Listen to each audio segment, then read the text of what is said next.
গত কয়েকদিন ধরে বাংলাদেশ ও ভারতের সীমান্তে চলছে অস্থিরতা। এ নিয়ে ভারতের কূটনীতিককে তলবও করা হয়েছে, তবে কোনোভাবেই থামছে না এই উত্তেজনা। এবার রাষ্ট্রদূতকে তলব ও সীমান্তে উত্তেজনা নিয়ে নিজেদের অবস্থান জানিয়েছে ভারত। মোহাম্মদ সোহাগ বিশ্বাসের রিপোর্টে বিস্তারিত।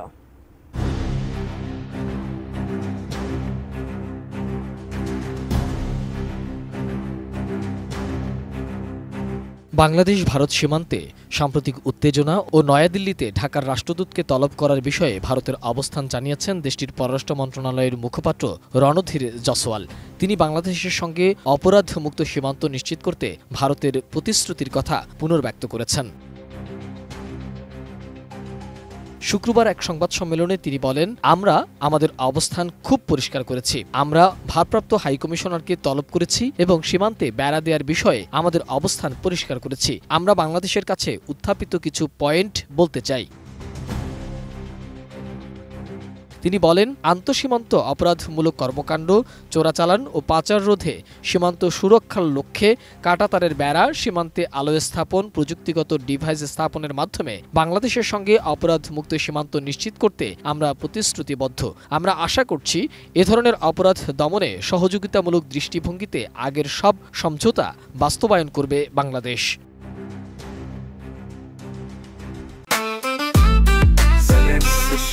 জেনেক্সে শিফট করো, লাইফকে লিফট করো।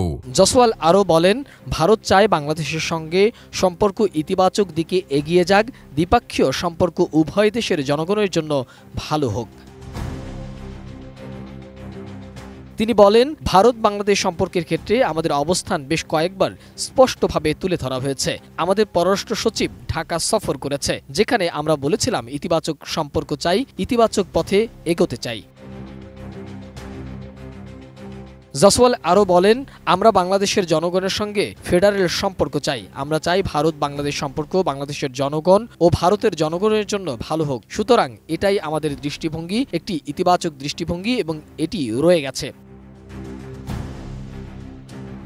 গত সপ্তাহে ভারতে নিযুক্ত বাংলাদেশের ভারপ্রাপ্ত হাইকমিশনার নুরুল ইসলামকে তলব করা হয়। ভারত বাংলাদেশের রাষ্ট্রদূতকে জানিয়েছিল, নয়াদিল্লি বেড়া দেওয়ার সময়সহ সীমান্তে সুরক্ষা ব্যবস্থার বিষয়ে সমস্ত প্রোটোকল এবং চুক্তি অনুসরণ করেছে।